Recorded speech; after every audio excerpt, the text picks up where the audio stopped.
Sous réserve de la validation des grandes tendances de la Sénat par la plus haute juridiction en matière constitutionnelle au Bénin, Romuald Wardani est annoncé vainqueur du scrutin présidentiel du 12 avril dernier.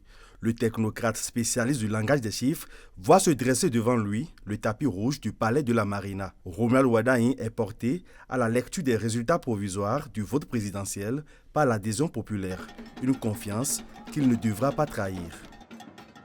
Je n'ai encore jamais vu, de toutes les façons, je ne suis encore jamais tombé sur un document qui révèle autant de consensus politique autour d'un acteur politique aussi jeune comme Romuald Wardani. Vous avez vu toutes les têtes pensantes, tous les ténors de la politique béninoise rallier la candidature de Romuald Wardani. On a vu les patriarches, tous ceux qui ont traversé le temps, l'histoire politique du Bénin, se rallier à la candidature de Romuald Wardani. C'est une première dans l'histoire du Bénin. C'est d'ailleurs les prémices que Romuald Wardani sera le président d'une gouvernance d'unité nationale. Qu'en sera-t-il du panier de la ménagère? Par rapport aux efforts que les Béninoises et les Béninois ont consentis pendant les 10 ans, le terrain est balisé. Nous avons le b.a.-ba, nous avons les ingrédients nécessaires qui peuvent nous permettre maintenant de booster, d'aller vraiment vers le développement, qui peut nous permettre d'espérer que dans nos foyers chez nous-mêmes, que nous ayons les répercussions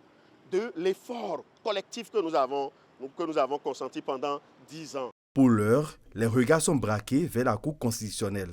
Paul Humpé, challenger de Romuald Wardani, quant à lui, a reconnu sa défaite au lendemain même de l'élection et félicité le candidat de la mouvance présidentielle.